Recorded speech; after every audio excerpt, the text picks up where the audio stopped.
Bueno, bueno, ahí se une la última alumna. Bueno, creo que están casi todos, ¿no, Sil? Faltan, bueno, algunos docentes y demás, pero de repente podemos ir presentándolo a Esteban. ¿Te parece, Sil? Sí, me parece que empecemos con la presentación. Yo les estoy pasando el link a algunos que no accedieron, así que van a ir sumándose, yo los voy aceptando. Bueno, bienvenidas y bienvenidos a todos. Hoy nos acompaña Esteban Benavides, uno de los titulares del estudio Al Borde, estudio con sede en Ecuador. Eh, Voy a presentarlo como, bueno, como ellos creo prefieren, que es un texto que nos han pasado. Al Borde es un proyecto dirigido por 4 arquitectos. Intenta ser consecuente con la dimensión humana del espacio desde recursos mínimos, no como apología de la precariedad, sino como recurso estético y político, situándose en los bordes de la práctica artística y la arquitectura, desarrollando una suerte de discursos íntimos del lugar. Como ética de trabajo proponen un diseño que parta de la inteligencia de lo común, generando varios proyectos, dinámicas de intercambios comunitarios en donde las personas diseñan desde la propia conciencia colectiva. Un proyecto contundente que de manera incisiva cuestiona la idea de una arquitectura normada por la disciplina y conducida por el capital. Alborde ha impartido conferencias, clases y talleres en Europa y América. Sus proyectos han formado parte de exhibiciones, bienales, seminarios y congresos en todo el mundo. Han recibido varios premios a nivel nacional e internacional, entre los que se destacan Premio de Arquitectura Schilling en Alemania en 2012, Medalla al Reconocimiento Cultural del Ecuador en 2012, Premio Mundial de Arquitectura Sustentable 2013 en París, Premio Lafarge Holcim Acknowledgement América Latina 2014 en Colombia, nominados al Premio Internacional de Arquitectura Joven Yakov Chernikov en 2014 en Moscú, en 2015 nominados al Premio Design of the Year en el Museo de Diseño de Londres. En 2016 fueron parte de la selección oficial de la Bienal de Arquitectura de Venecia, Premio Panorama Iberoamericano de Obras de la onceava Biau en el 2019 en Paraguay y en 2020 nominados al Swiss Architectural Award. Bueno, eh, es un placer recibir a Esteban. El año pasado participaron también en este ciclo de estudio de casos y la verdad que nos quedamos como muy satisfechos, muy enganchados con la propuesta de ellos. Un poco para solamente como para repasar esta materia que es bastante central en la maestría, de alguna manera lo que intenta es poner en acto y en práctica y poder mostrar como ejemplos construidos de lo que nosotros consideramos que es investigación proyectual, que son investigaciones proyectuales. Y en ese sentido, el estudio al borde creo que nos facilita un poco esto, ¿no? Como ver de qué manera la teoría de la investigación proyectual en determinado momento se vuelve operativa y realmente, eh, digamos, permite plantear otra mirada respecto de la arquitectura este, y bueno, y realmente, o sea, poder construir obras, ¿no? Que de alguna manera nosotros consideramos que eh, aportan al conocimiento disciplinar. Así que, bueno, ya, digamos, Esteban va a empezar a hablar y van a, de alguna manera, a conectar con todas estas cuestiones. Así que eh, te damos la bienvenida, Esteban, y es todo tuyo el espacio. Gracias, gracias. Em, Gracias por la intro igual, la segunda parte que dices vos. Nos emociona. La primera escribió un amigo curador para que no crean que nosotros mismos escribimos esa para echarnos flores. Entonces, eh, em, quería, quería tal vez empezar contándoles que el anterior semestre o el anterior año, no me acuerdo, mostré eh, algunas cosas que habíamos desarrollado y esta vez estaba hablando con Silvana sobre qué sería bueno mostrar y parecía interesante como ustedes están en esta cuestión de vivienda, mostrarles los acercamientos que nosotros hemos tenido a la vivienda.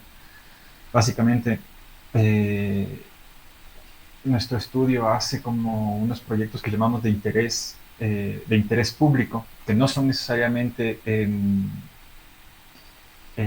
espacio público urbano, sino que de alguna manera eh, ataca algunas cuestiones comunitarias, rurales, instalaciones que se refieren como a lo público en una manera bastante más, o un poco más amplia, no bastante más, solo un poco más amplia. Y otra gran parte de las cosas que diseñamos son eh,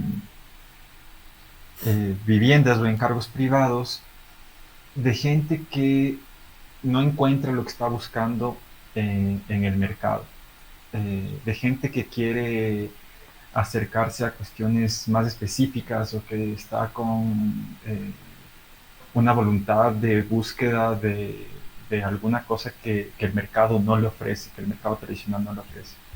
Entonces en eso se enmarca mucho de nuestro desarrollo de vivienda y aprovechando esa coyuntura iba a mostrarles un poco nuestro, nuestro acercamiento y el proceso de diseño que nosotros tenemos en esos casos. Entonces, aquí en la página ustedes van a poder encontrar más eh, como el abanico de proyectos que vamos desarrollando y solo les dejo aquí para que tengan como información. Vean, nosotros tuvimos un profesor en la universidad eh, que se llamaba José María Sáenz, que se llama José María Sáenz, no está muerto. Un gran arquitecto y él empezaba su manera de acercarse al diseño diciendo que no es el problema, la falta de posibilidades que se tiene frente a las opciones, sino que hay tantas que lo verdaderamente difícil es cómo elegir. Capaz quito esto para que no se confundan un rato todavía. Y luego les muestro. Y entonces frente a cómo elegir es que nosotros estábamos encarando el problema. ¿Cómo elegir qué opción de entre las opciones infinitas? Y él hablaba de un método de condiciones que iban de alguna manera poniendo límites a tus decisiones dentro del proyecto. Y hay algunos métodos así, pero básicamente vos pones la condición por la geografía, por el clima, por lo que vos interpretas del sitio. Y creo que la modificación que nosotros hicimos es que, por un lado, habían estas condiciones que nosotros llamamos objetivas, quiere decir las que de alguna manera están dadas por condiciones generales, o sea, el presupuesto, el lugar, no sé, la funcionalidad de las cosas un poco más pragmáticas. Y por otro lado están unas decisiones que son más subjetivas. En las metodologías tradicionales, la que nosotros aprendimos, la metodología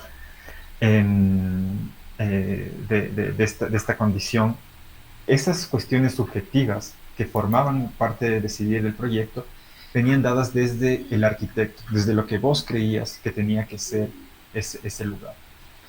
Nosotros quisimos darle muchísima importancia a, las, a la subjetividad de la persona, viniendo un poco de la cuestión de participativa, viniendo un poco de eso, queríamos darle como muchísima importancia a que las cuestiones subjetivas vengan sobre todo, principalmente, desde lo que interpretaba el cliente sobre su vida. Entonces ahí sí ya tiene sentido esto que les voy a contar. Las primeras reuniones de nuestro estudio son básicamente esto. Son muchísimas reuniones donde no hablamos de arquitectura, sino hablamos como de la vida, de su manera de interpretar lo que están haciendo en el mundo. son reuniones que tienden a ser más filosóficas, que tienden a hablar sobre el mundo, sobre, no sé, sobre su momento en su vida, en dónde están, qué es lo que les ha llevado a hacer el proyecto, cuáles son sus motivaciones, son otras cosas. Y ahí, como se ve aquí, hay como algunos eh, em, puntos que nos interesan porque creemos que son profundos. Y entonces esta frase, justo que es una frase que a mí me gusta mucho, que dice este curador de, de Guatemala, que es el que escribió justo la introducción que leyó al principio, su profesor habla sobre discursos íntimos del lugar. Entonces, estas profundidades de los clientes son las que nos ayudan a construir esa subjetividad y les voy a mostrar ahora en un ejemplo práctico para que se ponga un poco de materia en las palabras que estoy diciendo y no quede todo en abstracción. La casa esta que les voy a contar comenzó como es para una familia con una madre soltera. Tenía 2 hijos. Dentro de todas las cosas que hablamos, que son estas páginas, de hecho, las que escaneamos y que está ahí como toda la vida que ella nos contaba, nosotros identificábamos que había una cosa en su familia que no funcionaba en el paradigma de lo que la sociedad tenía como familia. Era una familia que tenía una diferencia muy corta o inusualmente corta de edad de la madre con los hijos. Y los hijos estaban como medio adolescentes y entonces eso hacía que ellos empiecen a compartir mucho de su vida social fuera de la casa. Conciertos, reuniones, intereses culturales, cuestiones así, mucho de su vida social era compartido. Y eso hacía que la casa empiece a querer ser un lugar donde cada uno tenga un espacio casi donde que no se encuentre con el otro. Entonces, este diagrama de aquí representa un poco eso, digamos. Son como unos espacios que tienen algo que no sabíamos en ese entonces qué era. Nosotros empezamos con este ideal muy abstracto de lo que debería ser la casa, que eran lugares donde las habitaciones estaban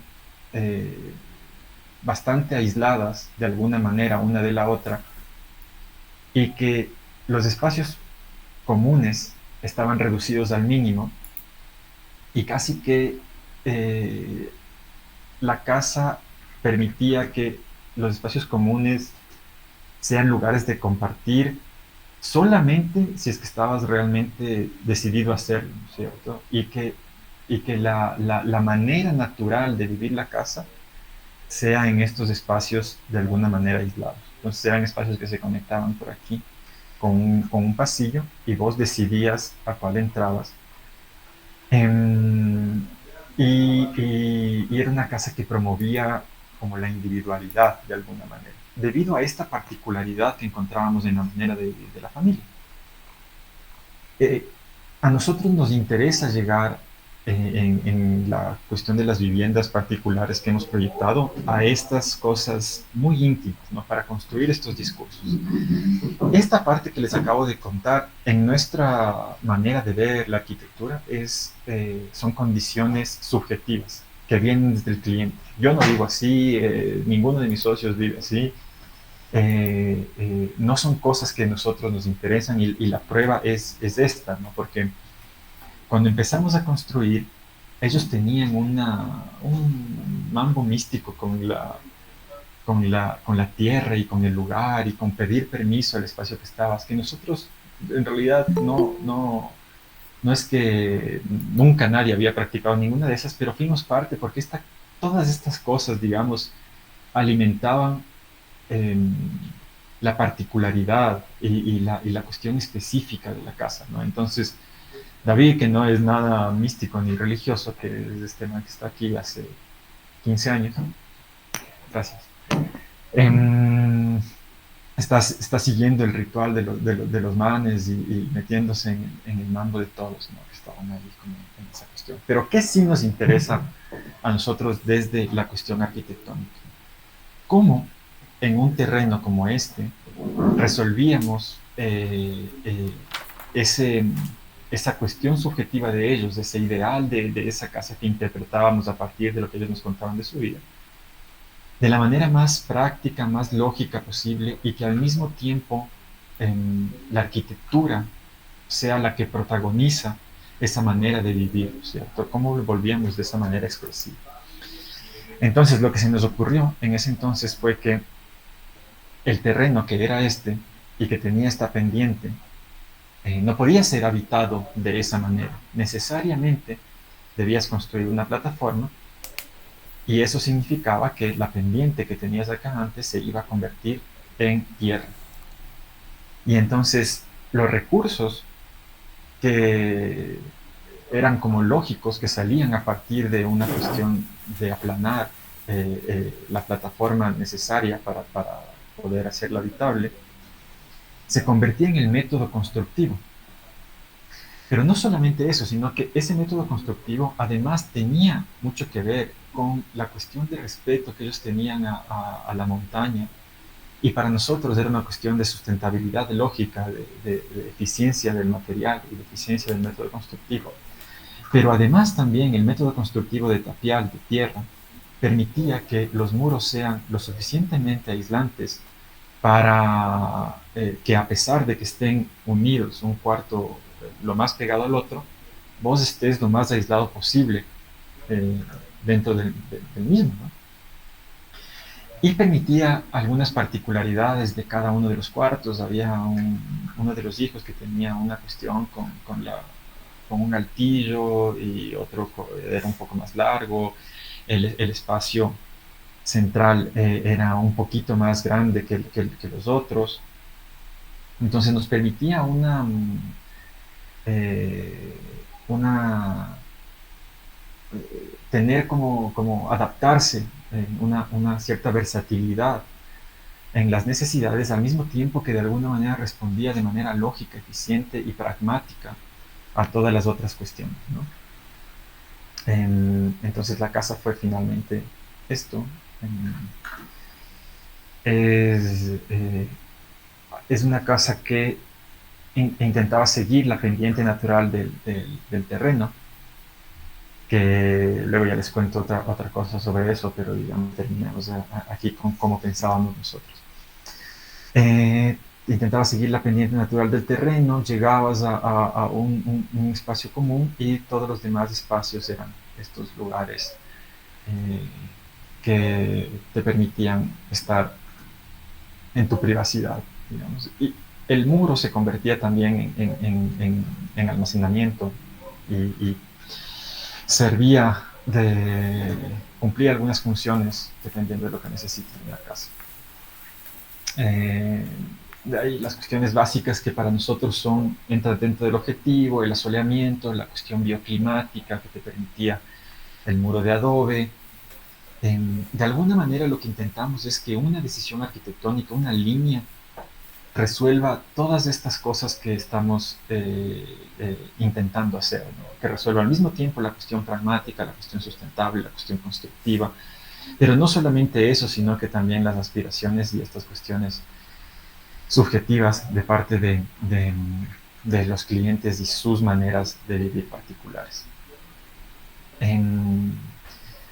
Y, y también permitíamos que las condiciones naturales del lugar de alguna manera nos guíen también, ¿no? Como que había este corte que se hacía en el terreno y como la pendiente, digamos, desde acá tenía una escorrentía, había este diseño de muro, que este muro es de este muro de acá, ¿no es cierto?, donde empieza la casa.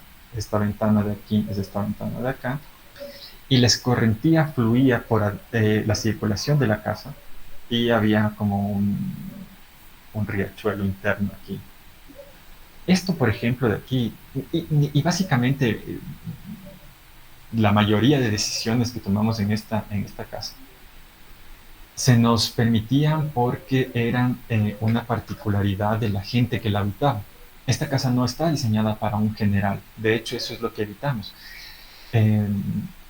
Generalmente la gente nos dice como, oye, ¿qué qué locos que son ustedes, cómo se inventan ese tipo de casas, cómo salen de la norma, pero la verdad es que los que salen de la norma y los que nos estimulan a llegar a esos límites es la gente con la que trabajamos y nuestra manera de llegar a cuestiones muy íntimas de ellos a partir de las primeras conversaciones que tenemos. Entonces los muros se convertían en el razonamiento, las cadenas estructurales, porque aquí hay terremotos, entonces tenemos que reforzar los muros como para prevención de sismos, y básicamente esa es la casa. El hecho de que tenga una, una relación con lo que está pasando alrededor de la casa es una búsqueda también, pero no es la única que nos motiva, ¿cierto? O sea, no es solamente una cuestión sustentable lo que hace que tomemos esta decisión. Es una cuestión de buscar cómo hacer que la arquitectura muestre esas maneras de vivir de la gente que les habita. Esta es una casita que les mostré la anterior vez, pero que me interesaba mostrarles de nuevo porque quería mostrarles cómo está ahora. Y quería contarles un poco más del hombre este, que es un biólogo que ha vivido su vida como de manera alternativa, digamos, o sea, buscándose otras maneras de trabajar, otras maneras de encontrar una relación con la ciudad y con la sociedad también. Y él, cuando teníamos estas conversaciones sobre la vida, estas cuestiones filosóficas, nos hablaba sobre la contemplación, sobre cómo de alguna manera estar en el lugar y sentirse parte de eso. Entonces, cuando nos tocó hacer su casa, hablábamos de una casa que se mezcle con el entorno de manera literal. Eso es otra cosa que a nosotros también nos interesa, como que vivir en el entorno sea lo más literal posible, ¿no es cierto? Como que realmente estés afuera, que no haya esta metáfora del fuera, sino que sea una cuestión directa de, de, de, de cómo interactuar con ese afuera. Que este hombre era el que estaba interesado en hacer eso. Si es que le hubiéramos propuesto esto a cualquier otro, seguramente no le hubiera interesado. Pero la manera en que nosotros encontramos esa intimidad en él es lo que nos permite y lo que nos estimula, digamos, la imaginación para llegar a esta solución. El proyecto era como realmente sencillo porque además no tenía mucho dinero y que también es una cosa que me interesa abordar aquí, como una cuestión de acercarse hacia la manera o hacia las posibilidades de lo latinoamericano, ¿no? Y que de alguna manera dar vuelta a esas limitaciones que nos encontramos aquí. Pero era muy pequeña, tenía básicamente una gran vista hacia acá, digamos que donde está la pantalla, todo va bajando y hay un gran valle. Este de aquí era la ducha, él quería un invernadero y entonces nosotros lo combinamos con la ducha y dijimos, aquí sales de tu casa para ducharte, atraviesas un jardín y te metes en un invernadero que está rodeado de plantas donde te duchas. Sales de aquí y te metes a un baño que además interactúa con el paisaje que tiene. Esta manera de asentarse en el terreno, donde el terreno tiene necesariamente que ser parte de la casa. Esta es una de las fotos que hicimos justo cuando estaba terminada. Y todo esto que ustedes ven aquí, este verde, de alguna manera construye la casa de manera literal también. Lo que quiero decir es que cuando encontramos este cliente, pensamos en cuál podría ser el método constructivo más coherente que podríamos usar con él. Y también tenemos nuestras investigaciones, entonces estábamos investigando un método constructivo que tenía como raíces ancestrales. Cada vez que investigamos más, nos damos cuenta de que hay menos conocimiento sobre estos. Al principio nos dijeron que era una cultura, luego nos dijeron que no era de esa, que era de otra, en fin. La cuestión es que todo el mundo sabe que es antiquísimo y nadie está seguro de dónde viene realmente. Todavía hay un montón de teorías. Pero lo realmente apasionante de esto es que había una cultura que tenía un árbol alrededor del cual construía su casa. Pero este árbol es muy interesante porque cuando tiene este tamaño, permite que le cortes aquí, entonces tiene, no sé, 15 años, 10 años de vida, y le cortas y le vuelves a plantar en otro lugar y vuelve a sacar raíces, que es una particularidad de algunos árboles y que no hay en todo el mundo. Eh, pero en algunos lugares de Latinoamérica sí. Generalmente se usa para cercas, así lo tienen como en la ruralidad. Y lo que nosotros hicimos fue investigar digamos, maestros que sobre todo tenían un conocimiento a partir de la cuestión moral, de lo que les habían enseñado sus padres y sus abuelos.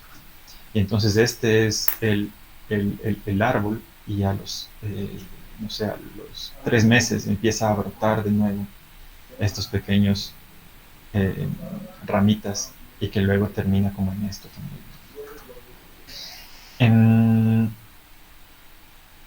Entonces, la naturaleza no solamente forma parte de las circulaciones de la casa, sino que forma parte de la estructura de la casa para construir estos espacios abiertos y para construir todo este invernadero que iba a ser la ducha de él.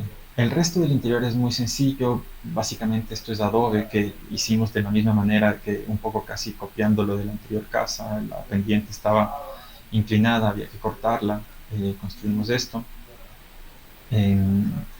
Teníamos algunas cosas aprovechando el clima de la región ecuatorial, que nunca es demasiado frío y nunca es demasiado caliente. Aquí no tenemos estaciones.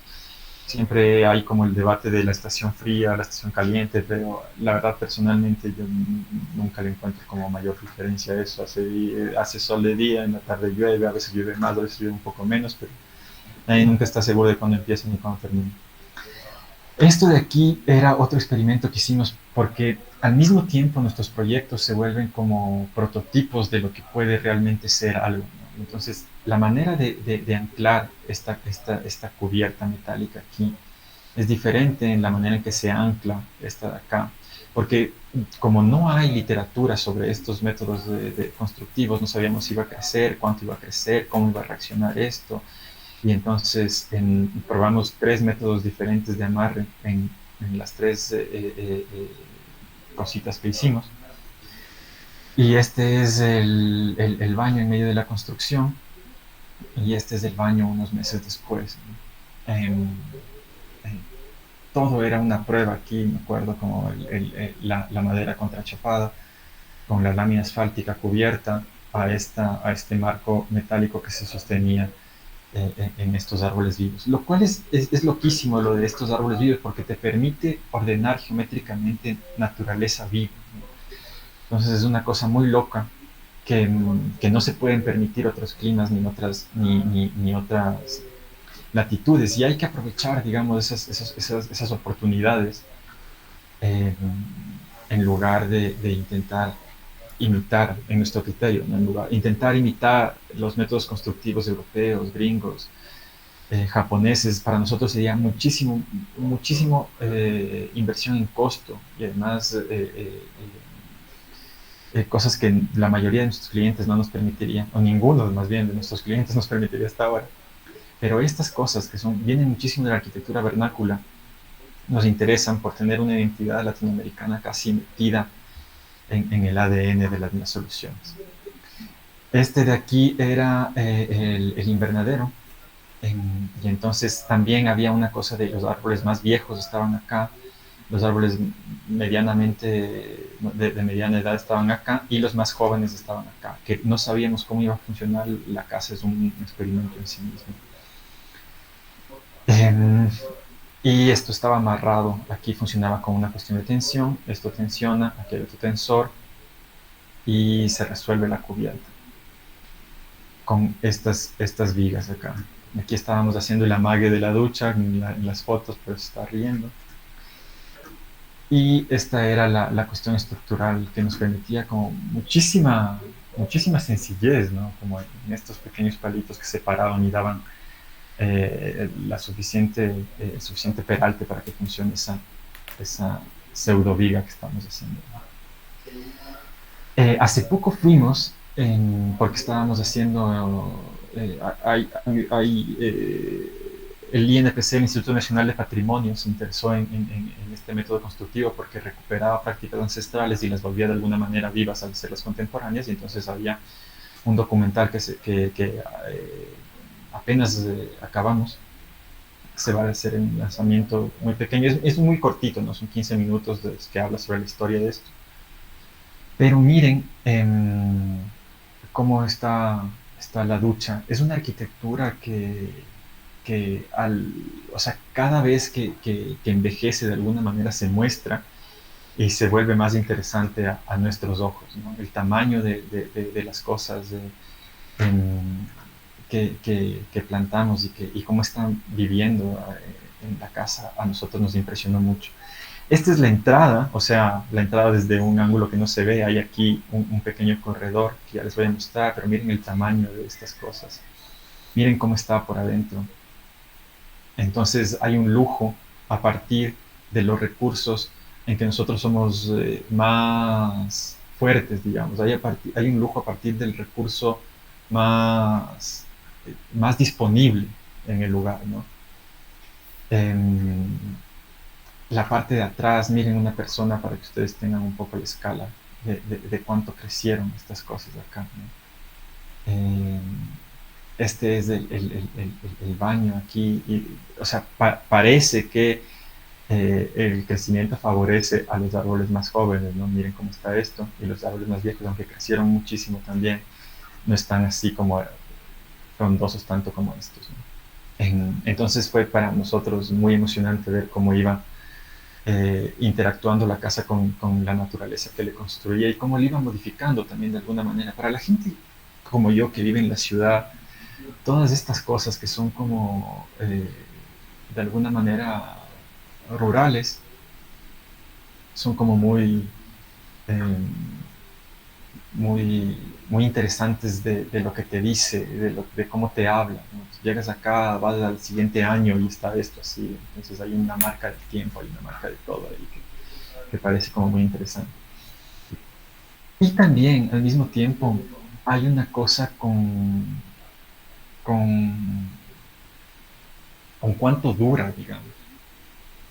En esta casa que es de tierra y madera, básicamente, bueno, aquí tienes vídeo, que eso tal vez demore más, y este material con el que se hizo el invernadero tal vez también sea, pero una de las cosas de los análisis que hacíamos después es que también lo amable que es y cómo se puede desintegrar, digamos, de alguna manera. ¿Qué es lo que quedaría de la ruina de esta casa? ¿O qué es lo que quedaría de muchas casas así cuando sin mantenimiento o cuando estas cosas ya dejen de ser útiles? Sería como un bosque, un jardín, que tiene otra manera de acercarse al tiempo que la ruina que intenta permanecer, más bien como que intenta diluirse, digamos, de alguna manera. Pero de nuevo, todas estas lecturas, si bien hay cosas que nos apasionan a nosotros, vienen mucho también de las inspiraciones subjetivas de los clientes, ¿no? Y lo demás, que es lo objetivo que también resuelve, ¿no es cierto? Que resuelve el confort térmico, la cuestión estructural, todas las cosas que tienen que funcionar. Pero digamos lo que realmente les hace particulares son esas cosas que vienen desde el otro. Y esta es la última. Tal vez aquí sería, no sé, como interesante ver si es que eh, les hace sentido o si es que se entiende bien lo que estoy diciendo, porque les cuento un poco las condiciones de esto. Esta de aquí es una rehabilitación de esta casa, que es una construcción de adobe típica de los pueblos del Valle de los Andes. Y el método constructivo son tapiales. La casa estaba en mal estado, pero los muros todavía funcionaban bastante bien. Eh, lo único que era absolutamente necesario de cambiar era la cubierta. Estaban los palos podridos y eso ya no servía. Pero los muros estaban como en una condición estructural bastante decente. Entonces, miren si es que pueden adivinar. Tal vez hagan el ejercicio en sus cabezas.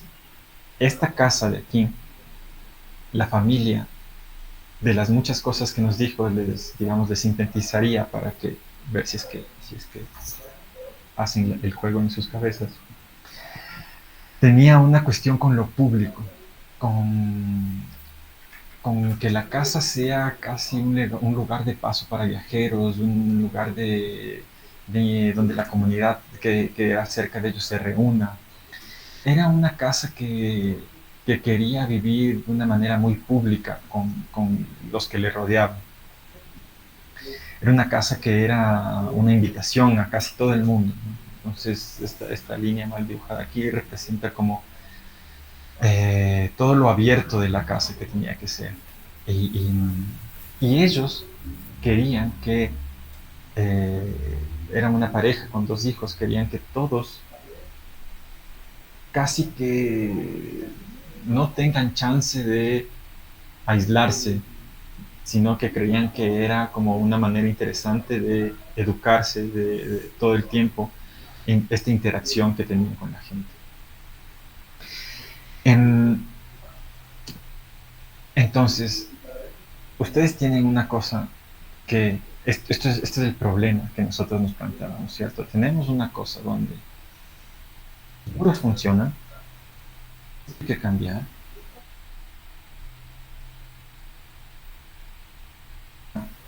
eh, le esté invitando o que la gente entre y pase por aquí. Con esas condiciones que nosotros nos ponemos es donde empezamos a lanzar ideas. Entonces háganse, digamos, tómense un rato como para pensar qué ideas lanzarían ustedes con esas condiciones. Porque sobre todo, bueno, no sobre todo, pero casi 50-50, este método de diseño nos ayuda a trabajar en grupo. Somos 4 personas en el borde y todos somos muy diferentes unos de otros. Y hay que ponerse de alguna manera de acuerdo. Entonces, si es que a mí me gusta el rojo y a mi socio le gusta el blanco, eh, los dos tenemos argumentos válidos para hacer cosas diferentes. A mí me gusta el rojo, a vos te gusta el blanco. Entonces, ¿cómo decidimos qué hacer ahí? Pero cuando tenemos esta manera de condiciones, esta manera de limitar nuestras decisiones basados en la interpretación de lo que hacemos, de la subjetividad de los clientes, en el contacto con ellos, en estar con ellos, la respuesta es más clara. Entonces, en este tiempo que ustedes hicieron ese ejercicio mental, luego podemos discutir si es que alguno hizo lo mismo o se le ocurrió lo mismo. En el techo, que ya estaba malo, era el lugar donde teníamos que intervenir. Esto necesitaba ser lo más amplio posible. Las camas, la habitación se reducía a la mínima expresión, que era la cama. Entonces, para nosotros, esa expresión de la cama y un poquito más era lo necesario. Y entonces el lugar lógico donde nosotros teníamos que hacer ya una intervención en esa casa, que era la cubierta, era el lugar donde nos parecía más eh,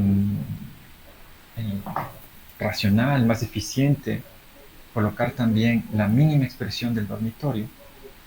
Eso nos permitía que todo este espacio de abajo sea el público y nos obligaba a que la gente esté bajando constantemente y nos ahorraba esfuerzo porque los muros estaban bien, no les hacíamos nada, no interveníamos ahí, estaban funcionando durante muchos años, entonces ¿para qué les vamos a tocar? La estructura, todo estaba de alguna manera bien y el esfuerzo metíamos sobre todo en las cubiertas. Entonces, estos muros están solamente repintados, digamos, reparados así un poquito de mantenimiento acá. Y todo está aquí arriba.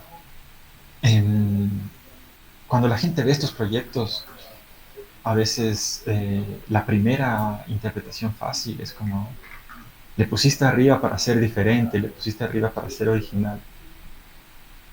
Y qué loco, pero la verdad es que más bien es al contrario, ¿no? Seguramente, no sé si es que ustedes fueron siguiendo todos los pasos que yo les estoy contando, algunos habrán llegado también a esta misma conclusión. Aunque tal vez, no sé, porque a nosotros también nos cuesta más que solamente estos 5 minutos de la exposición, son procesos más largos, eso es una de las cosas malas. Nos demoramos bastante en encontrar estas cosas que em, tratamos de que sean muy simples, muy lógicas, muy obvias, pero sí, no, nos cuesta más, digamos, en el proceso. Hay una escalera muy sencilla que te lleva a esta circulación mínima que te lleva a los cuartos, ¿no es cierto? Y esto de aquí es lo más amplio y sencillo posible. Iluminación por acá, las lámparas que eligieron los dueños, todo bien, no pasa nada.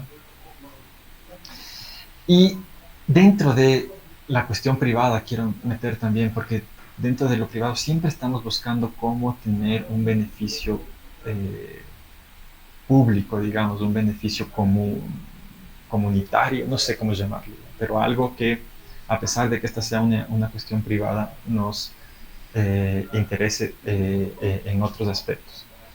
Y entonces una cosa que nos viene de las muchas construcciones comunitarias que hemos hecho es cómo la construcción se vuelve una herramienta de aprendizaje en la arquitectura. Para nosotros construir no es una experiencia anecdótica, sino es una cosa que te cambia la cabeza cuando estás diseñando. Una cosa donde sabes cuánto pesa una cuestión de este tamaño de madera y entonces sabes el esfuerzo que hace y sabes lo difícil que es construir uno de estos nudos, entonces le tratas de diseñar lo más sencillo posible. Y esta es una de las construcciones que hicimos para nosotros en una casa que estábamos habitando durante 6 años en otro proyecto, un intercambio entre construcciones muy baratas a cambio de ocupar el espacio. Bueno, eso es otro proyecto, pero generaba muchísimo interés ser parte de la construcción. O sea, teníamos gente de París, teníamos gente de Londres, teníamos gente de un montón de partes pidiéndonos venir exclusivamente a construir estas cosas. Entonces, empezamos a sacar una cosa de talleres de construcción, donde hacíamos básicamente lo mismo que en las construcciones comunitarias, solamente que en construcciones privadas. Y le volvíamos una semana a la construcción una clase. Entonces venía el ingeniero estructural a explicarte los criterios técnicos y estaba el maestro de obra explicándote los criterios constructivos que a él le parecían que tenía que saber alguien. Entonces de alguna manera vos tenías una cabeza más grande cuando hacías una línea, ¿no? Cuando haces una línea no solamente estás pensando en cómo se va a ver, sino en cuánto cuesta, en cómo se comporta funcionalmente, en cómo se comporta estructuralmente, en cuánto pesa, en cómo se mueve, en todas las cuestiones, en cómo se construye, todas las cosas que involucra el dibujo real de arquitectura. Y estos son estudiantes de arquitectura que durante la semana eran parte del equipo de la casa y construían y aprendían del adobe, del reciclaje de vidrios, de todo lo que nos inventábamos y de esta cubierta de neumáticos que era una de las cosas que habíamos experimentado en nuestra casa. Es una de las primeras que hicimos, aquí aprendimos un montón de cosas que se debían y que no se debían hacer y entonces nos podríamos ya permitir proyectar eso acá, ¿no? Como con más criterios técnicos para saber cómo funcionaba. Esta era la casa al principio y esta era la casa después de la rehabilitación que nosotros hicimos. A pesar de que para nosotros la cuestión formal no entra mucho en nuestras discusiones, ¿no es cierto? O sea, resolvemos o nos gusta pensar que armamos todo como una ecuación, ¿no es cierto? Como una cuestión matemática. De ahora tenemos estas condiciones en la ecuación, ¿cómo la resuelves? A pesar de todo eso, es interesante ver que hay lógicas siguiendo la cuestión constructiva que se repiten en las cuestiones tradicionales, ¿no? Hay un diálogo aquí porque las lógicas que sigue esto son las lógicas que sigue esto también. Entonces, más que que recoger la cuestión formal, se recoge el pensamiento constructivo que hay en las cuestiones vernaculares y cómo eso hace sentido en lo contemporáneo. Quiero terminar como mostrándoles esto, que de alguna manera me ayuda a resumir el pensamiento que estamos teniendo cuando expusimos en la Bienal de Venecia. De alguna manera nos enfrentábamos a hacer una exhibición manifiesto, ¿no? O sea, ¿qué es lo que piensas? Muéstranos algo que nos diga cómo estás pensando la cuestión. Y hay de todo en ese lugar. Para nosotros era un lugar muy nuevo, muy ajeno a las realidades en las que estamos metidos generalmente. Y era un lugar en que pasan cosas como que es un proyecto muy interesante no me acuerdo el arquitecto que hace esto, pero que es un proyecto que nos parecía muy interesante, va de alguna manera a exhibirse en la Bienal así. Para nosotros, a pesar de que esto tiene propósitos educativos, no sé, o sea, ves aquí algo de una escala que es interesante y está repitiéndose allá, para nosotros no tenía, nosotros no hubiéramos sabido cómo encarar el encargo de esta manera, ¿no? Porque además ese espacio cuando te invitan te dan una pequeña, un pequeño presupuesto que aunque parezca bastante acá, es muy poco allá por los precios que manejan, pero decíamos, y entonces la mayoría de estos proyectos recogen fondos de otras instituciones y los llevan allá. Pero para nosotros eso no tenía sentido, o sea, generalmente estamos involucrados en proyectos que carecen de fondos y que son, en nuestra vista, mucho más emergentes que esto de acá, a pesar de que esto tenga un propósito académico también bastante claro, ¿no es cierto? Entonces, ¿cuál fue nuestra respuesta a esta cosa? Nosotros decíamos, ¿con qué recursos? O sea, hay una ecuación a la que le está faltando algo para construir la arquitectura que nosotros construimos.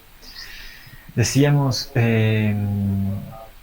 cuando vos conoces el precio por metro cuadrado de nuestras construcciones, tal vez un poco por la cuestión no sé, de desigualdad, de diferencias económicas en el mundo, son mucho más baratos que lo que que lo que costaría una construcción en Europa, en un país desarrollado. Y entonces decíamos, es una de las cosas. La desigualdad no debería ser tanta, pero además, ¿cómo se logran construir estas cosas? ¿En qué se apoya esta arquitectura a la que estamos apuntando para lograr los resultados que nos interesan? Y entonces ahí salió como una cosa, me acuerdo que en ese tiempo había como la novedad de la materia oscura y cómo eso en el universo hacía como un peso mucho más grande, pero no se sabía bien qué era. Entonces decimos como una relación así a los recursos oscuros. Hay una cosa que no sabemos bien qué es, que no es dinero, que nos está permitiendo construir las cosas que nosotros estamos construyendo. Y ese tipo de cosas son principalmente en los proyectos comunitarios, esas cosas que damos por sentado o que subestimamos. La empatía social, el ponerse de acuerdo, el organizarse, porque no tenemos el dinero para contratar un personal de mano de obra, pero tenemos el dinero para organizar nuestra comunidad y el trabajo por beneficio común. Esas cosas son las que nos están permitiendo llegar a precios tan bajos. Y en el caso de las casas, creo que se refiere como a la cuestión vernácula, a utilizar los recursos que están disponibles en el lugar, a utilizar las técnicas que nuestros obreros conocen mejor que nadie, o sea, como estas cosas. Esto no es un conocimiento que viene desde arriba, es un conocimiento que viene desde abajo, de las tradiciones orales indígenas. La construcción con tierra, la construcción con estas cosas que nosotros mismos no sabíamos, o sea, todas esas cosas son cuestiones que vienen, conocimientos que son igual de válidos que los conocimientos técnicos, porque son conocimientos técnicos, pero que están viniendo desde otros lugares que son menos valorados que los conocimientos oficiales. Entonces, tratábamos de mostrar todo eso y la manera en que se nos ocurrió mostrar eso era dibujar con un masking los metros cuadrados. Nos daban 6 metros cuadrados por 6 metros cuadrados. Y entonces dibujábamos esos cuadrados de ahí de 9 proyectos. Y en 8 poníamos los presupuestos de cuánto nos costaban estos proyectos en nuestros contextos, en nuestros entornos, en nuestros lugares, con nuestras maneras, y poníamos proyectos, el precio promedio de cuánto costaba una cuestión en Venecia. Entonces era como una cuestión hacia el repensar, hacia la desigualdad, pero desde un lugar, desde el lugar que habíamos encontrado nosotros, ¿no? O sea, de quejarse al mismo tiempo con una cuestión activa, ¿no? Con mitad protesta, mitad eh, eh, las posibilidades que encontramos dentro de eso.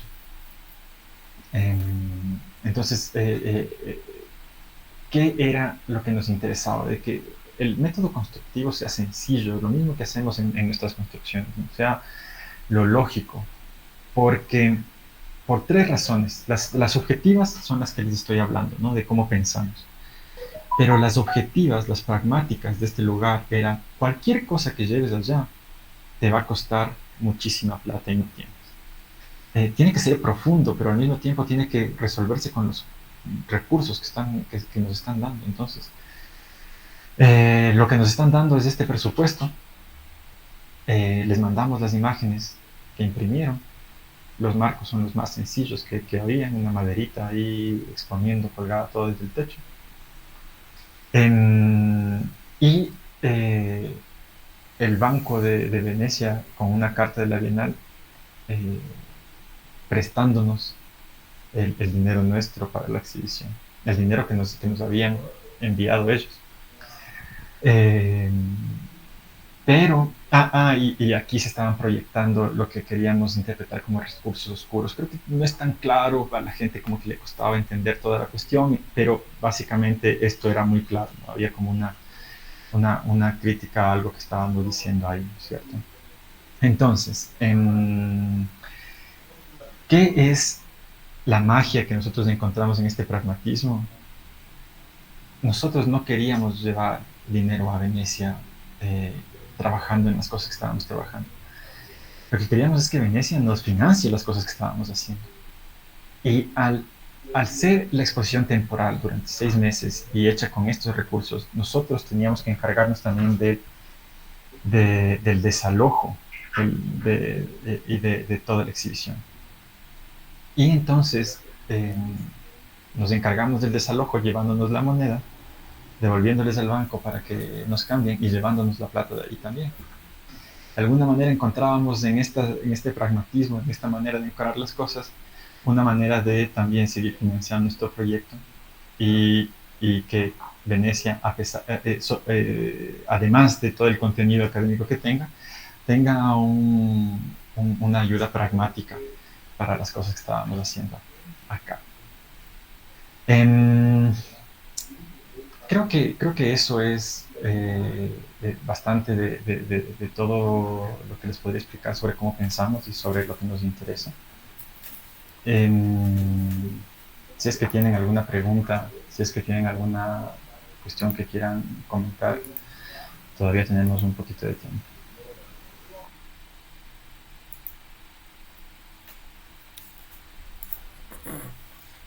Bueno, muchas gracias Esteban por tu por tu charla. Sí, me imagino que deben tener un montón de preguntas o comentarios. Em,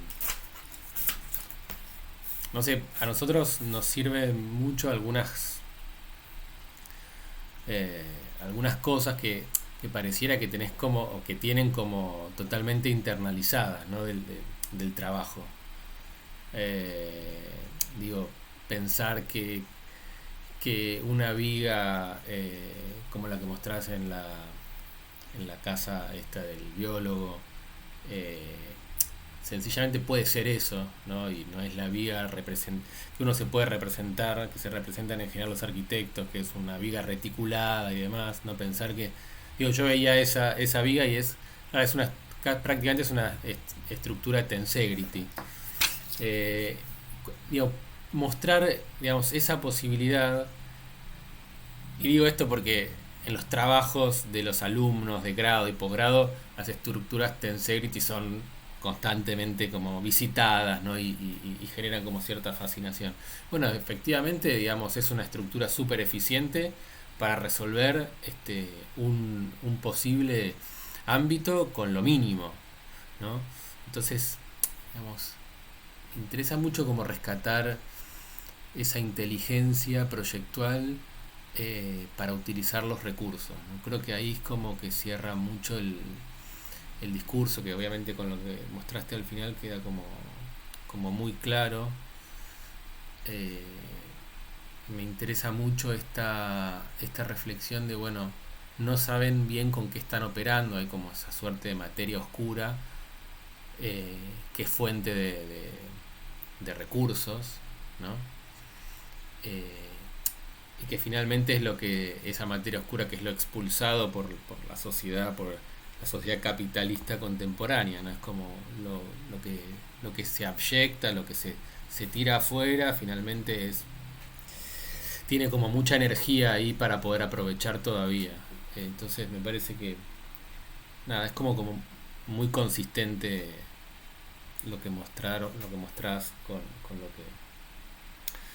este, con lo que creo que están pensando en el estudio, ¿no? Pero bueno, a mí me gustaría que los chicos te pregunten, están los docentes de, este, de esta materia, que es una materia articulada con condiciones preproyectuales, ¿no? Estudios de casos y condiciones preproyectuales son dos materias de la maestría articuladas. Entonces también los invito a ellos, a Gastón y Martina, que también te puedan preguntar, y obviamente a todos los alumnos y alumnas presentes, que se sientan libres de comentar o preguntarte lo que quieran. Bueno, buenas noches Esteban, yo aprovecho ahí para preguntar algo. Eh, a mí me resultó muy interesante desde el principio, cuando mostrabas como tu relación con el cliente, ¿no? Como estas primeras charlas que se armaban en una lista de preguntas que iba conformando como un diagrama escrito del arranque del proyecto.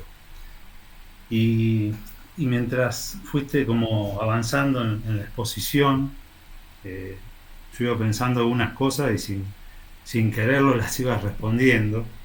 Y sobre todo, bueno, acá fui tomando unas notas. Y me parece como muy buena como el vínculo arquitecto con el comitente, con tu cliente, para poder dar respuestas muy específicas. O sea, todo lo que mostraste por ahí en otros proyectos funciona diferente, pero en las viviendas así unifamiliares o en las casas, eh, es como muy importante poder dar respuesta a cómo una persona quiere vivir. Por lo general el que se hace una casa de este tipo es porque, o sea, tiene como condiciones de vida, pero pretende otras también, porque si estuviese conforme con el lugar donde vive no se va a hacer una casa nueva. Entonces, estaba como muy bueno como todo esto que ustedes se preguntan, y a su vez yo me iba preguntando en realidad no solamente cómo es la relación que ustedes tienen con el cliente, sino cómo es la relación que tienen con la vida de la arquitectura. Porque quizás, o sea, por lo general la arquitectura no coincide temporalmente con la vida de una persona. Casi siempre puede ser que la arquitectura dure menos que la vida de una persona, pero la lógica es que dure más. Por lo general se van haciendo construcciones, la gente deja de vivir, o sea, deja de vivir porque muere, o deja de vivir porque cambia, o porque se hace viejo, o porque la familia emigran, o lo que sea, y la arquitectura subsiste.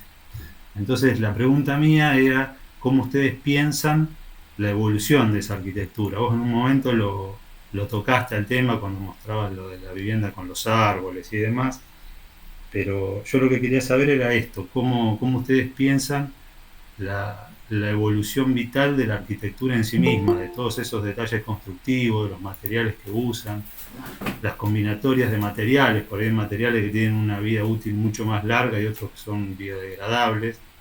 Entonces, ¿cómo piensan en el proyecto o en el proceso de diseño estos temas a futuro? Esa era como mi pregunta. Gracias, Gastón.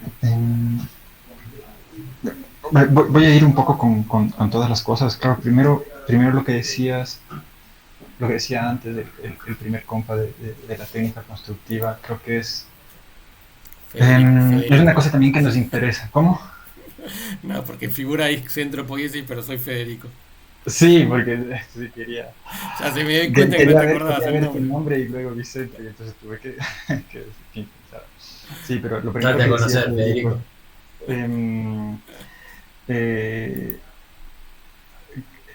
Sí, creo que tal vez estuvo un poco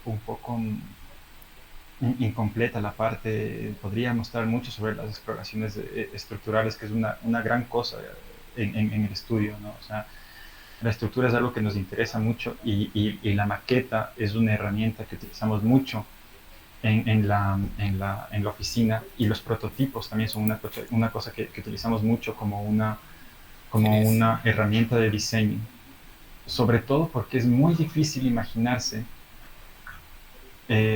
cómo funciona una estructura solamente dibujando. Sí. Es muchísimo más fácil saber cómo funciona una estructura Sí, pero construyéndola y probándola en la realidad con modelos que se acerquen a lo real. Entonces, bueno, eso por ahí. Sobre la relación del cliente con nosotros, a nosotros nos gusta pensar sí, que no, pero no te lo puedo dar. el cliente se convierte en un colaborador nuestro. Casi que hay una apertura para que él pueda proponer en un momento dentro del proceso de diseño, que es una cosa que hacemos parecida cuando trabajamos con grupos y comunidades para la cuestión participativa. Es mucho más complejo con un grupo grande. Cuando trabajamos con comunidades es más difícil, pero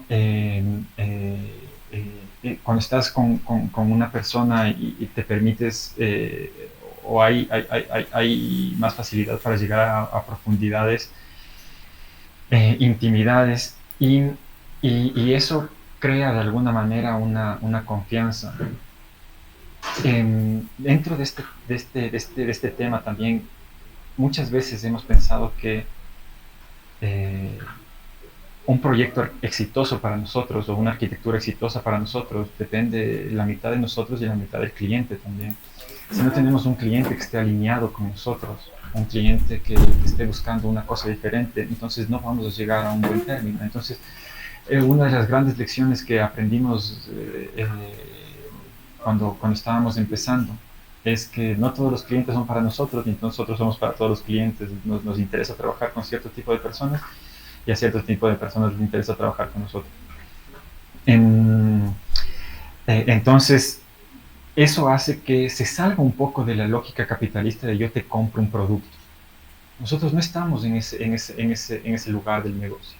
No vendemos cosas. Entonces hay como otra manera donde también hay una transacción, pero que es transeconómica, digamos. O sea, va más allá de lo económico. Requiere de una empatía, requiere de una gana de trabajar juntos. Y a partir de esas cosas que el capitalismo subestima, es que nosotros logramos todos los proyectos, o sea, los comunitarios, los privados, todos. Por eso es que tenemos muchísima dificultad en encargos en, que vengan de parte del gobierno con un cliente general, donde hay un cliente abstracto y un tiempo preciso y unas condiciones que nos cuestan seguir.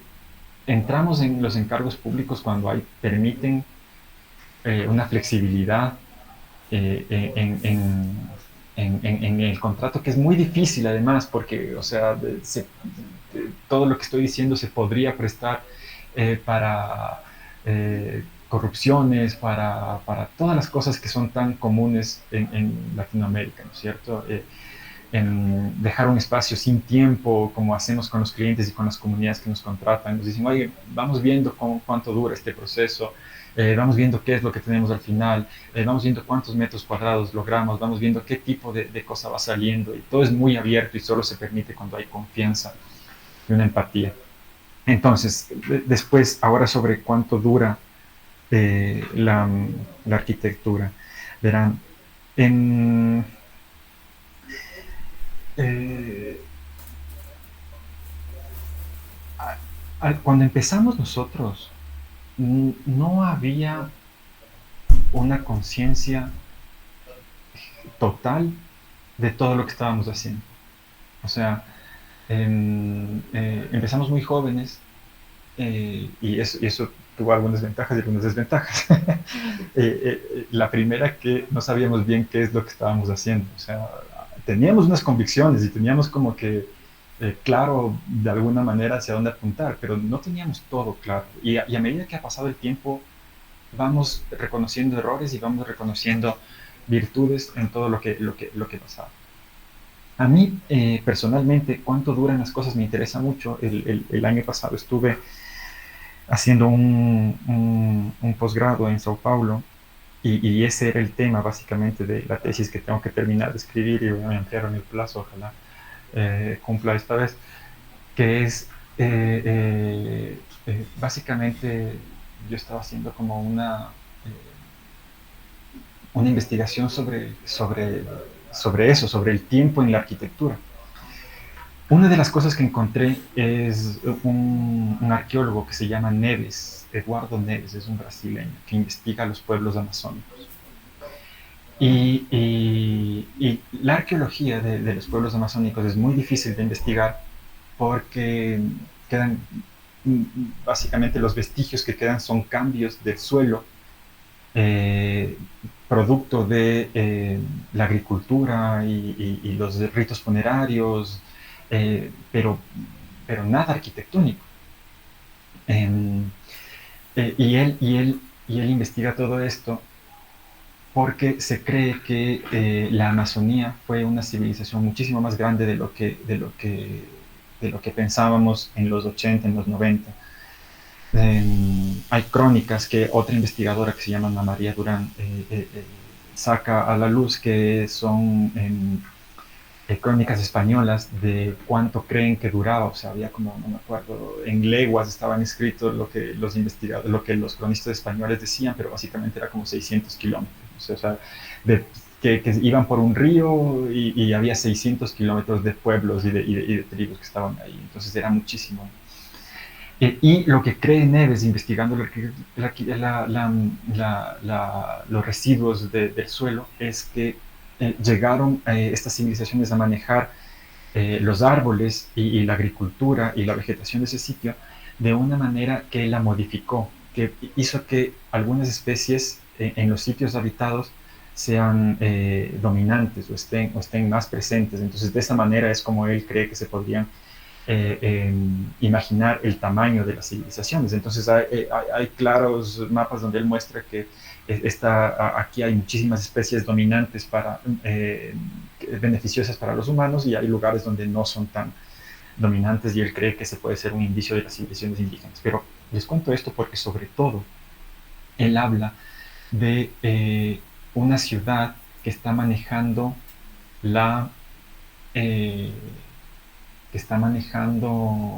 lo contrario de la precariedad, que está manejando el exceso, que está manejando lo contrario de la escasez. Opulencia. Puede ser, ajá. Las civilizaciones de donde nosotros recogemos la mayoría de referencias manejan la escasez, manejan las 4 estaciones, y entonces cómo almacenar de alguna manera, cómo las cosas duran, porque no tenían la cantidad de recursos que se tenía en el Amazonas. En el Amazonas las arquitecturas duraban, no sé, 8 años, porque en 8 años volvías a tener una pieza de madera del mismo tamaño que podía reemplazar. Había una lógica de manejo de esta cantidad de recursos que tenían ellos. Entonces era diferente lo que se entendía por recursos y el tiempo, porque todo era biodegradable, era parte de un ciclo de manera natural, porque no hacía falta tener algo que dure 100 años, porque todo estaba dentro de esta lógica de recursos que te permitía hacer eso, ¿no? Y dentro de esos ejemplos hay un templo, que ese sí es más famoso, el santuario de Ise se llama en Japón, que es un templo budista, que tiene, no me acuerdo si 1000 o 2000 años, pero alguna cosa así absurda, que es hecho completamente de madera, tienen dos espacios donde lo construyen. Entonces lo construyen acá. Este templo de aquí está totalmente hecho en madera, sin inmunizar, sin nada, va a durar 20 años, pero en esos 20 años que se vive esa arquitectura, el año número 20 se copia todo ese modelo, que son los planos, toda la arquitectura de ahí se copia acá, con los árboles que van a durar 20 años de nuevo en esta cosa de acá. El santuario de Ise tiene una lógica de manejar los recursos que de alguna manera hace repensar lo efímero. Tiene 2000 años de ese santuario y se ha construido cada 20 porque tiene una lógica con el entorno con el que está sucediendo. Y esa era la lógica de las ciudades y de estas civilizaciones enormes en la Amazonia. Por sí, o sea, como no sé, que dure 100 años porque está hecho de concreto o algo así. Viene de este otro pensamiento y es también engañosa, o sea, las cosas de concreto necesitan también mantenimiento. Hay muchas cosas que duran mucho menos de lo que se pensaba que tenían que durar, porque las técnicas cambian, porque el mantenimiento no es adecuado, porque hay movimientos sísmicos. Y cuando nosotros vamos hacia lo de las casas particulares, pensamos que no hay necesidad de que una casa esté construida en un material que dure 100 años, ni siquiera en la cuestión, no sé, utilitaria de la casa, porque las formas cambian, porque la sociedad cambia.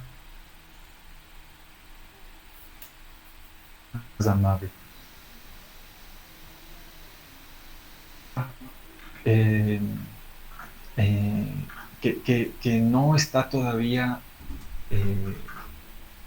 digamos, metido absolutamente en nuestra manera de diseñar las cosas, ¿no es cierto?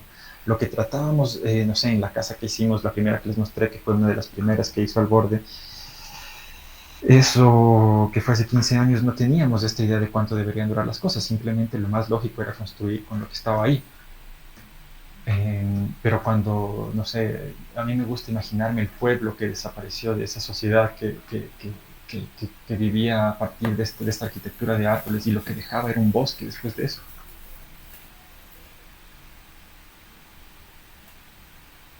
La ruina de la ruina viene de esa gana de permanecer y no poder, de esa cosa interrumpida, ¿no? Ahí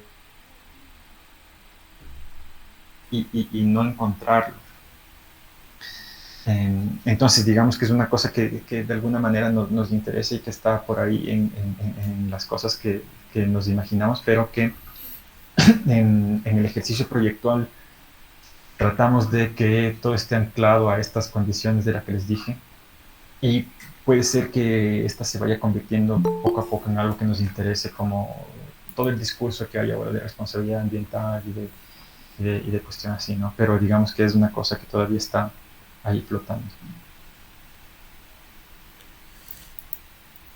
Eh, un aviso. El alumno o alumna que quiera hablar, que apriete el botón de la manito, porque si no nosotros vamos a hablar. O sea, no sé, recién creo que Martín vos querías, justo te Sí. interrumpí, ¿no? Pero quería No, hacer igual esa... si hay algún maestrando ahí que tenga ganas, que pregunte. Yo, si no, voy yo. Dale, perfecto. Ahí está. Te ganaron de mano. Perfecto. Literalmente. Bueno, buenas noches. Yo voy a ser preciso en las preguntas para no dar muchas vueltas. En el primer proyecto que mostraste, cuando primero está la deriva esa reflexiva con el cliente, que mostraste el texto, de eso a la síntesis de las barras, como ese código de barras, o esa síntesis justamente, ¿cuál es cómo se llega de una cosa a la otra? Porque me parece que están como en las antípodas, ¿no? De todo el problema, las derivas, la experiencia, etcétera, a la síntesis precisa para casi literalmente transformarlo en arquitectura. La segunda es en el otro proyecto de los árboles, concretamente cómo la estructura se vincula al árbol y cuando crece si eso no le afecta en el movimiento. Y después, esas son las preguntas, cómo se comporta eso, si han tenido la posibilidad de verificarlo. Y la otra es, en función de todo lo que has hablado, y algo que me pareció muy interesante, esto de que no todos los clientes son para todas las miradas, digamos, proyectuales o las búsquedas. ¿Cómo entienden ustedes? Me imagino que el proyecto, el proyecto y por ende los presupuestos y la forma de llevarlo a cabo de un modo abierto y cómo es el trato con el cliente para ser cómplices en la investigación, en la exploración, ¿verdad? Que muchas veces puede fallar por ser justamente no tener esa precisión clásica del proyecto que garantiza que todo va a salir a la perfección y que el presupuesto es fijo y etcétera, a este modo más dinámico de plantear el trabajo. Eso, gracias. Bacán. A ver, ¿cómo se llega a la síntesis mm, primero tenemos claro que hay que buscar estas condiciones que nos guíen, ¿no es cierto? Tenemos claro que hay que encontrar, o que de alguna manera toda la divagación que se hizo tiene que ser problematizada, o sea, construir un problema de esa divagación. Tiene que ser, oye, no sé, para ponerlo más claro, sería como que en esta familia quiere utilizar la casa como espacio privado porque en la esfera social pasa demasiado junta. ¿Cómo se logra eso? ¿Cómo la arquitectura logra eso? ¿No es cierto? O sea, esa ya es una interpretación de construir toda la divagación de lo que hablamos con ella, del pasado, del futuro, de los miedos, de los gustos, de toda esa cosa, le construimos un problema. Es una parte que tiene complejidades y que sobre todo ayuda el divagar en grupo casi, o sea, como que, no sé, te cuento qué es lo que hacemos, o sea, con las cosas, es como que bacán, cada uno tiene sus anotaciones de la primera entrevista y empezamos a conversar, ¿qué es lo que te llamó a vos la atención? ¿Qué es lo que te llamó a ti? ¿Qué es por dónde te gustaría entrar? Y entonces yo digo, me pareció muy raro que esta familia pase tanto tiempo y casi que generalmente la casa quiere ser un lugar donde se une y ellos no necesitan eso, no sé, como que eso me llama mucho la atención de esta cuestión. La cosa es que hay mucho probar y equivocarse, ¿no es cierto? O sea, no es que es un proceso de, no sé, no sé, de muchas semanas, dependiendo con quién estamos tratando, a veces meses. Y es como que, mira, crees que va por aquí, porque esto me lleva a la tercera pregunta sin querer. ¿Cómo se hace el cliente un cómplice? Es primero porque no le subestimamos. O sea, nosotros creemos que el cliente no es una persona tonta a la que tienes que engañarle y decirle, hay que convencerle para que vaya por acá y hay que ni sé qué. Nosotros somos, de alguna manera, eh, lo más honestos y al punto de que a veces bromeamos sobre que somos súper malos vendedores de, de la arquitectura que hacemos cuando estamos con clientes, porque les decimos, oye, nosotros nos interesa que seas un colaborador con nosotros. De alguna manera, a vos te tiene que interesar cómo trabajamos y entonces hacemos como lo que hice hoy. Miren todas las casas que hemos hecho y mira qué nos interesa de cada una. ¿Esto te interesa a vos? ¿No te interesa? Cuéntame tu vida, qué es lo que vos estás haciendo. ¿Hay un match o no hay un match en esta admiración del uno por el otro? Es casi lo que pasa con nuestros socios, con mis socios mismos, ¿no? O sea, que a mí me interesa qué es lo que están pensando y viceversa. Entonces, cuando no le tratas como un cliente, cuando le das un lugar donde tiene una voz, cuando le das una importancia, creo que hay un cambio en la cabeza de él. Cuando le dices las cosas buenas y las cosas malas también, digo, oye, seguramente con vos vamos a hacer algo que no sepamos bien cómo es y hay que tomar riesgos y yo no voy a tomar todos los riesgos porque yo nunca he hecho esa casa.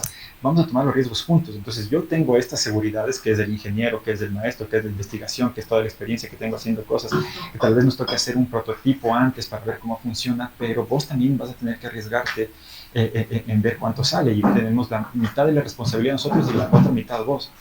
Entonces, ese lugar en que le ponemos al cliente de tomar decisiones y tomar responsabilidades, creo que hace que la cabeza cambie un poco. Ya no te exige como si te estuviera comprando algo con garantía.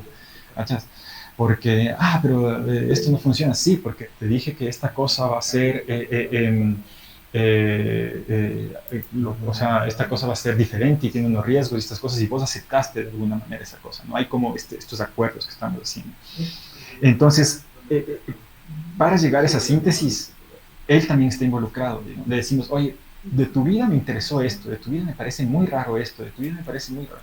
Y poco a poco en el proceso de estas conversaciones se va construyendo hasta que al final nos queda muy claro. El objetivo realmente de nuestro proceso de diseño es toda la divagación, resumirla en esa síntesis, ¿no es cierto? Ese creo que es lo más donde está nuestra habilidad, que yo creo que es la verdadera habilidad que tenemos. Y después, cuando tenemos ese sueño que está ahí construido con ese cliente, decimos, bacán, ya, pero este es un sueño. ¿Cómo hacemos este sueño con esta plata que tienes y estos recursos que tienes y esta cosa? Y ahí viene otro tipo de creatividad que me parece que también es una creatividad muy latinoamericana, que es una creatividad que nosotros le llamábamos de MacGyver. MacGyver, no sé si es que como se diga en Argentina, MacGyver le decíamos en Ecuador, que era este tipo que le dabas como no sé, una cáscara de mandarina y un clip y hacía una bomba y explotaba todo. Entonces, esa creatividad que viene de conocer las estructuras, de probar las cosas, de tener una claridad de los métodos proyectuales, o sea, una creatividad que viene del conocimiento que está alrededor y de tu objetivo, esa es una cosa que nos interesa a nosotros. Eso nos parece verdaderamente creativo. Nosotros no valoramos la creatividad de, oye, aquí hagamos una cosa que explote, roja, con mucho chicle. Esa no nos interesa a nosotros. A nosotros nos interesa la creatividad de, oye, tengo este problema, tengo estos sueños, tengo estos recursos, y eso, cómo lo convertimos en algo, ¿no es cierto? Que es una creatividad muy popular también, ¿no? O sea, que hay como en un pensamiento nuestro. Y la última, que es una pregunta técnica de cómo se vinculan los árboles con las estructuras. Tenemos tres estructuras diferentes que te mostré, ¿no es cierto? La estructura de los árboles más jóvenes, la estructura del baño y la estructura de este porche. Creo que hay fotos de buena resolución en internet que las puedes ver. Todas están resueltas de manera diferente en los amarres, porque digamos que eso nos ayudaba a estudiarlos en el tiempo y a ver qué es lo que pasaba justamente. Teníamos un poco de teorías para todos. Nos habían dicho que no crecía, por ejemplo, que cuando vos coges el árbol y lo cortas aquí por la punta superior, ya no crece hacia arriba, sino que solo empieza a crecer para los lados. Nos habían dicho eso, no sabíamos si era verdad o si era mentira. Entonces, las estructuras tenían un poco de margen para moverse en este sentido, pero sobre todo confiaban en que esto no sea demasiado variable. Había una que era la de los enganches metálicos que se agarraba así al árbol y que dejaba esta punta libre para que siga creciendo en caso de... Y la otra de los árboles más jóvenes creo que se resolvía con cuerdas alrededor, que era la más flexible, porque no sabíamos qué iba a pasar si teníamos un anillo muy duro, muy fuerte, iba a matar el árbol, ¿no? Al final ha pasado, no sé si 3 o 4 años de esa casa donde ya han crecido todas las cosas como les mostré. creció muy pocos centímetros, no me acuerdo tanto. Pascual tenía como las mediciones de la última vez y creo que eran pocos centímetros que había crecido y todos los amarres estaban actuando bien. No me acuerdo las cifras exactas, pero para que tengan una idea, había como 40 árboles plantados y hubo que reemplazar 4 o alguna cosa así, porque algunos de los jóvenes murieron uno de los grandes y había que reemplazarlo también.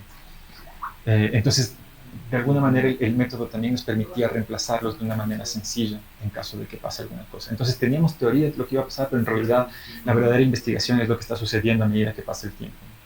Y hasta ahora lo que nos dice es que no crecen para arriba, que los amarres de acero funcionan, los flexibles hay que tenerles más mantenimiento porque digamos, se sueltan solos, entonces hay que amarrarlos más.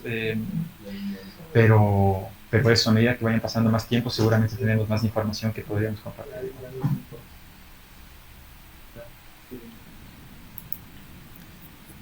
Bueno, ahí Juan Torres escribió comentarios en el chat. Yo no sé, Sil, en principio la idea era cortar 8:30, ¿no? No, este clase puede continuar. ¿Cómo? Podemos continuar ustedes. Ah, bueno. Bueno, entonces, no sé, Martín, vos querías hacer alguna... No, vos, sí, cortito. Nada, primero muchas gracias Esteban, la verdad que es súper interesante la arquitectura que hacen y estuvo muy, muy interesante la charla. Yo creo que son ahí como auténticas investigaciones proyectuales llevadas a cabo, digamos. Nada, yo pensaba dos cosas que van un poco atadas a esto que veníamos charlando, ¿no? Pero por un lado, cuando empezaste a contar lo primero, ¿no? De como las entrevistas que hacen con la gente y demás, con los clientes, me hacía acordar como algo que decía Sarkis, que era nuestro maestro ahí, de la casa guante, ¿no? Como una casa que funcione, digamos, como una especie de guante, digamos, adaptándose a los integrantes de cada familia, ¿no? Yo siempre lo que charlaba con Sarkis en eso, que para mí está buenísimo, digo, y como experimentación proyectual me parece que está bárbaro, y como poder partir de eso, ¿no? Y encontrar un problema arquitectónico y poder resolverlo.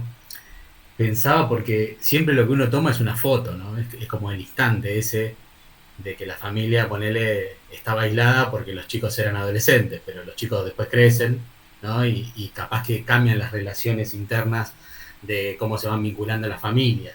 Entonces, nada, pensaba un poco eso, de cómo se podría pensar, o si ustedes es que piensan eso de alguna manera, para que la casa, si se quiere, pueda tener como algunas alteraciones o algún tipo de cuestión, digamos, que haga que siga funcionando cuando esas relaciones cambian, digamos. Eso por un lado.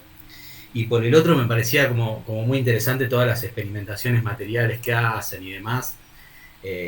Y por ahí te quería preguntar como en qué momento del proceso ahí de diseño, ¿no? Del proceso proyectual, si es que hay un momento donde aparece eso. En algunas veces me parecía que aparecía más como al principio, ¿no? Como cuando hacen la casa, el reciclaje ahí de la casita que hacen las camas voladoras y eso, parecía como que la cuestión material y la cuestión aparece, o por lo menos así lo entendía yo, ¿no? Digo, como que esa cuestión terminó definiendo relaciones del proyecto.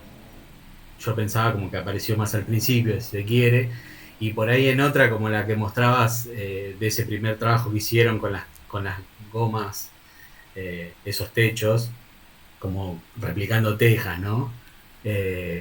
Nada, como eso, me parecía que por ahí aparecía y como que lo iban solucionando más en el momento como de la construcción, pero igual no sé si es así, pero lo que estaría interesante ver es como en qué momento del proceso proyectual ustedes meten la cuestión material y como qué influencia tiene eso en el proyecto. Esas dos cositas. Vale, gracias Martín. A ver, sobre la casa guante, evidentemente tiene limitaciones, ¿no? O sea, creo que es algo que no pensábamos en los primeros proyectos, por ejemplo, esa casa, la primera que mostramos, no pensábamos mucho que iba a pasar en 15 años, ¿no? En 20 años, porque, no sé, nosotros mismos no veíamos nuestra oficina en 5 años, o sea, también creo que vale la pena explicar que el borde es una cosa que pasó de manera muy natural. Nunca nadie se planteó como tener un estudio, por ejemplo. Nunca nadie se planeó ser esta vida que nos pasó fue de alguna manera, nos fue pasando, o sea, sí, sin querer queriendo. El hecho de trabajar todos juntos, nos fuimos conociendo eh, en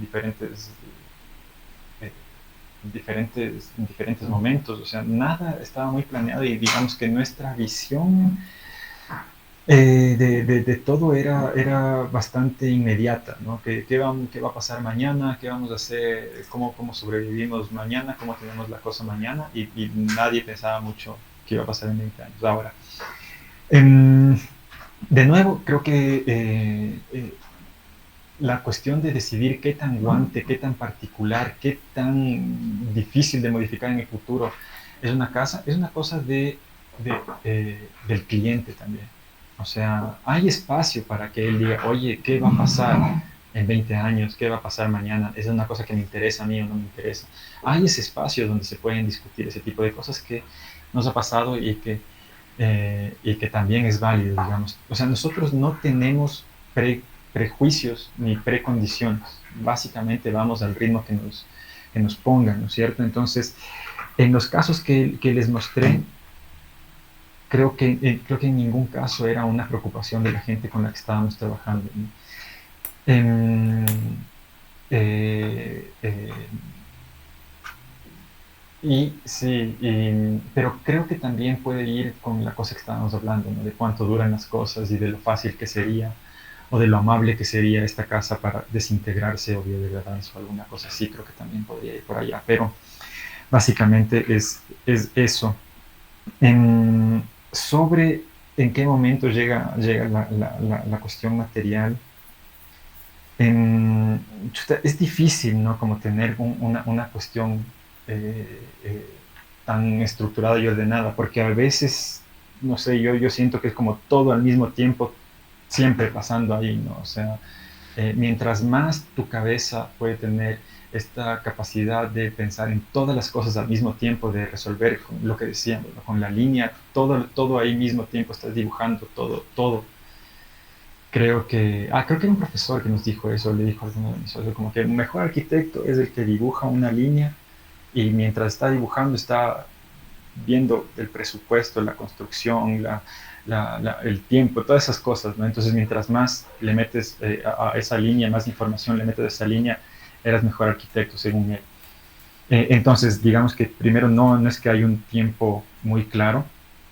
Y también, por otro lado, tenemos un bagaje o hemos acumulado un bagaje de cosas que nos interesan.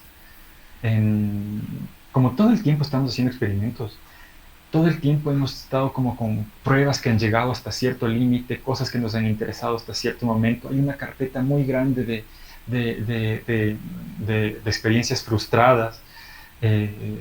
Por cada 20 proyectos que empezamos se termina de construir uno.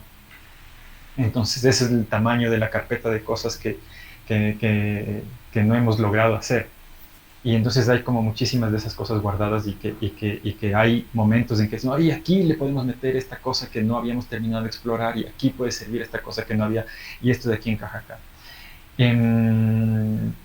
Pero generalmente, de nuevo, como lo que decía, ¿no? Generalmente hay la construcción de un sueño primero. Hay la construcción de un sueño abstracto. Y el momento de ver cómo se solucionan esas cosas, el momento MacGyver, así, el momento de entrar a esa resolución, ahí es que vienen todas esas cuestiones técnicas, sí, desde tensegrities hasta estos métodos vernáculos que nos interesan, a experimentos perdidos, a casas que pensábamos que podían funcionar, que no se construían. Creo que por ahí va las dos respuestas. Yo quiero decir algunas cositas que me parece que son importantes, que se mencionaron, que vos lo decías con mucha naturalidad, pero que son como importantes para que los chicos las tengan ahí como en la nuca. Creo que una de las más importantes es esta cuestión de la construcción del problema. Que vos lo decías como muy livianamente, digamos, pero ya decir que el problema es una construcción ya es como un posicionamiento eh, muy importante, digamos, con el cual coincidimos, digamos, ¿no? Efectivamente, la construcción es la construcción del problema, es esa ficción que anteponemos ante un determinado tema de arquitectura y que es el que nos permite operar, ¿no? O sea, que creo que la respuesta que le diste a Lisandro como que dio en la tecla, creo que es lo que de alguna manera nosotros tratamos de todo el tiempo, digamos, hacer hincapié. Construcción del problema, construcción del programa, en nuestro caso la construcción de los programas complejos, no entender que el programa en realidad es una complejidad mucho más amplia que un simple listado de necesidades o requerimientos. Es decir, que partir una experimentación desde la construcción de un problema creo que es importante para recalcar. Después, otro tema que surgió casi naturalmente, un poco en tu discurso y después en la pregunta de Gastón, es esta cuestión de la temporalidad, ¿no? Y vos dijiste en un momento, bueno, o sea, finalmente a nosotros no nos interesa entrar en esta lógica del mercado, ¿no? Del capitalismo, ¿no? De pensar de que nosotros estamos vendiendo un producto, sino que estamos en realidad construyendo una suerte de relación, de amalgama con el cliente, para la cual tiene que haber empatía y demás. A mí me parece que ese es un tema muy importante y aparte muy contemporáneo, porque en realidad parte del problema que hay con el desastre ambiental que produce el sistema capitalista, digamos, está relacionado con la temporalidad, con no pensar en la temporalidad, llamemos, si pensamos un poco en algunos filósofos contemporáneos, en la temporalidad radical que tienen los objetos, ¿no? En no pensar que un plástico tarda miles y miles de años en degradarse, etcétera, etcétera. Con lo cual incorporar el problema de la temporalidad en este espacio me parece fundamental, ¿no? Creo que ustedes casi como muy naturalmente lo tienen ahí todo el tiempo en perspectiva, la cuestión de la temporalidad de las cosas. Luego Martín me parece que también hace una pregunta que está buena, que es, bueno, ¿cómo finalmente, digamos, si los proyectos o las experimentaciones parten de esta amalgama entre los autores en este caso y los clientes, ¿no? Nosotros diríamos en esta unión, digamos, virtuosa entre finalidades internas de la disciplina y finalidades externas, que son esos pedidos digamos, ¿qué pasa cuando eso evoluciona en el tiempo? Y creo que ustedes, algo que sobre todo aparece en las experiencias, sobre todo que tienen de participación del usuario, ¿no? En los proyectos más comunitarios, es esta idea de construir sistemas constructivos, ¿no? Que en algún punto nacen de lo vernacular, pero que ustedes los internalizan, de alguna manera los disciplinan y que quedan de alguna manera como embebidos o pegados al usuario, ¿no? Y que el usuario después los puede reproducir casi como si fuesen propios para de alguna manera uno desentenderse de esa evolución que va a tener que van a tener esas arquitecturas.